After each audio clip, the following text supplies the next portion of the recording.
दराज़ी उम्र बिलखैर और जानो माल की हिफाजत का बेहतरीन कुरानी मुजर्रब नुस्खा। नाज़रीन कराम, अस्सलामु अलैकुम वरहमतुल्लाहि वबरकातुहू।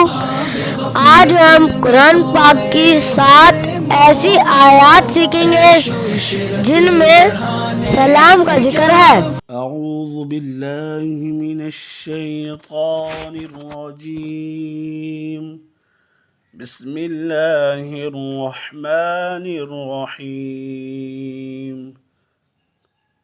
سلام قولا من رب رحيم.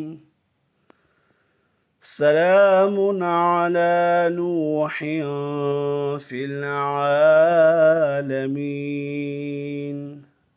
سلام على إبراهيم. سلام على موسى وهارون. سلام على إبراهيم. سلام على الياسين. سلام عليكم طبتم فادخلوها خالدين. سلام هي حتى مطلع الفجر.